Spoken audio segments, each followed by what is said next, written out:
My name's Becky Luffman. I'm an Assistant Curator in the Ceramics and Glass section at the V&A, and today I'm going to be unboxing for you some of our glass Christmas ornaments. They are all produced in the historic German town of Lauscha, which is world-renowned for its production of glass Christmas ornaments. The word bauble actually is an Old English word in origin, and it means trinket or kind of fragile small toy. So you can see how that would kind of get co-opted and applied to a Christmas decoration with the fragility of it and the history of it being made of glass. Right, so I'm just going to take some jewellery off first so that we don't get any clangs, and then I have to put my gloves on. We wear gloves whenever handling glass because the sweat from our fingertips has acid in it, and that acid can immediately corrode the surface of a glass object when handling, so I have to put these on. We transport all of our objects in these wicker baskets because they're light and flexible, and as you can see, all of the baubles are nestled in this acid-free tissue paper, which again is really light and safe for the objects so that they don't bump into each other as we're moving them around the museum.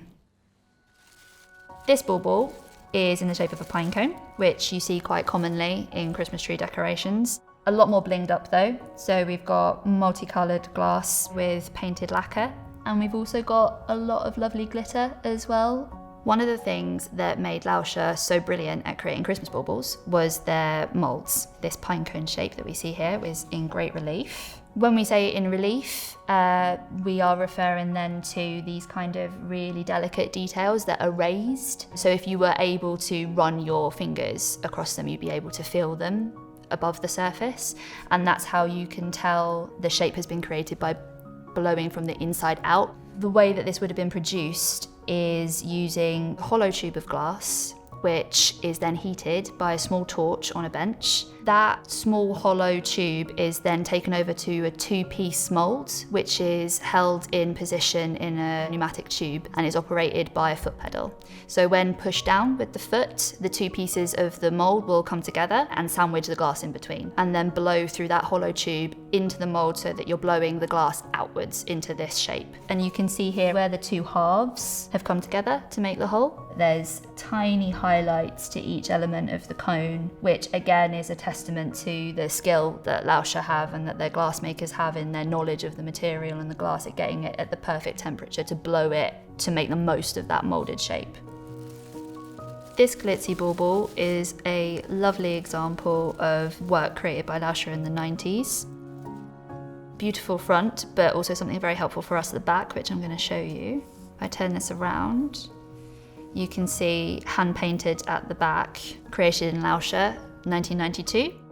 Whilst these baubles were made in the 90s, the techniques used go back to the 19th century. It's a great example of the glitter stage for Lauscha's manufacturing process. So each stage of the process will have a different specialist who covers that. So we have the glass blowers who will make the object itself, will blow the glass. We have the lacquerers who will apply the lacquer, which is the outside shiny part of the object. And then we also have glass painters and the glitter applicators. This house here is a combination of hand-painted craftsmanship plus the glitter application, which would be applied with a fine needle. And it's a very thin, very watered down adhesive so that we get a lot of control, so that it's very precise. If you look up close, you can see how delicately this glitter has been applied. And it's also a very finely ground glitter, which means that you get very even application rather than the big grains that could easily fall off over time. So it really is very upmarket, high value, expertly made. One of the additional really lovely small details to this bauble is the windows in the house. So if you were to get up very close, you will see your own reflection, because the area there is left clear to show you the silvered underside of the bauble. Silvering is a technique whereby you apply to the underside of the blown glass a lacquer effect, which is mostly similar to the original recipe, which is a mixture of silver nitrate and sugar syrup. It is a relatively toxic technique. You're using chemical compounds, which can be dangerous if you don't open a window when you need to open a window, but it creates this beautiful silvered surface on the inside of the bauble as well, so you're not going to chip away at it, but it's a lovely, clear, reflective surface, and it's just such a nice detail to have that in the windows of the house. This more elaborate tall shape is a tree topper. It's a lovely example of the lampworking technique, which Lauscha is famous for and worked in historically for several hundred years.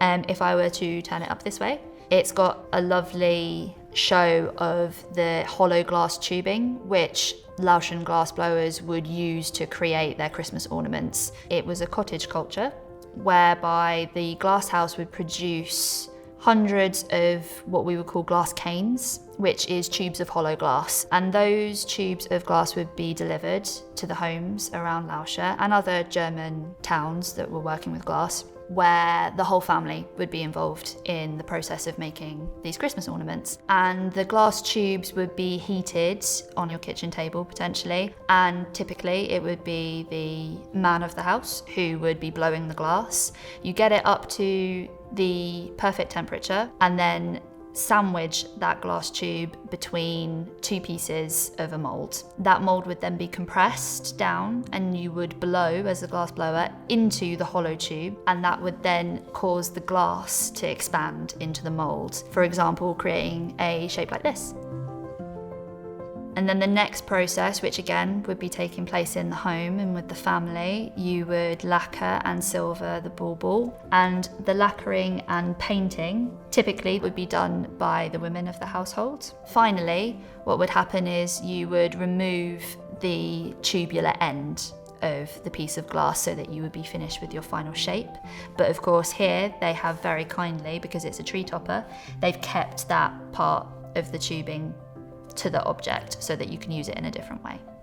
You can see if you get very close up that at the very, very tip of the tree topper we've got a tiny bit of glass that's been left that's bald at the head, and this is where you would have the other end of the hollow tube of glass twisted and removed, as you need two ends to work the glass gather with both of your hands whilst you're lamp working. So you can see that's a nice piece of evidence of the handcraft that goes into something as spectacular and as skilledly created as this.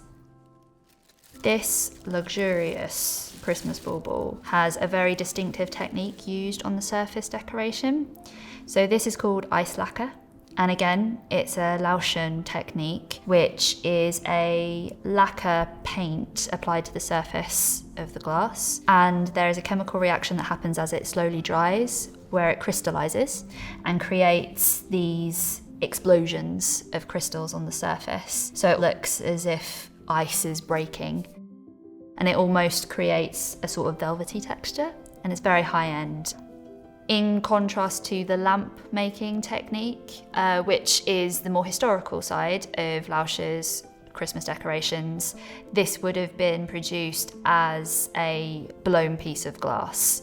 So instead of warming your hollow glass tubing up in a lamp work and then putting it into a press mold, this shape is created by blowing on a blowpipe and creating a gather at the bottom of molten glass and just blowing straight out into the tube so that you create this spherical shape.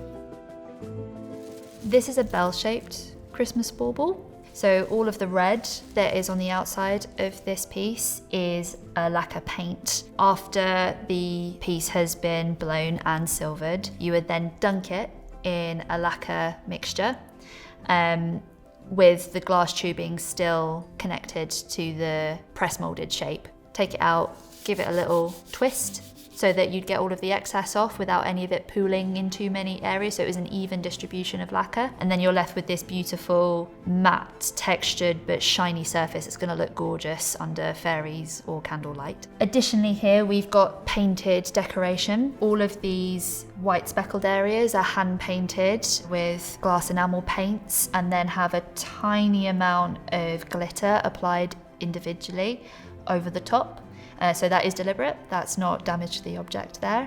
And we also have a lovely gold decoration highlighting the flowers on the bell as well. And then if I turn the object up, You can see underneath here we have the ringer, which is applied and fixed with an adhesive into the centre of the bell. Lauscha depended heavily on the export market for Christmas baubles with the USA, but when it came to World War I and World War II in the early 20th century, it became progressively difficult to import Christmas baubles from Germany. So the US began to think of ways of manufacturing on a wider scale these types of ornaments. And interestingly enough, in Corning in the US, they developed and modified a machine that was designed for producing light bulbs to produce Christmas ornaments. And it was a grand conveyor belt enterprise where you could create 2,000 light bulbs a minute. And they modified that in order to create Christmas baubles. And that demonstrates that move from handcraft, smaller scale production into a different approach that's on a much bigger scale. And that allowed for US manufactured baubles to be sold across the country in retailers all over the States. So whilst our Christmas trees all might look a little bit different to the baubles that I have in front of me here today, they all stand as symbols of how craftsmanship, knowledge of material, techniques and design can translate and survive through time, and how the handcrafted object and the machine-produced one can be equally as special and equally have value on our Christmas trees.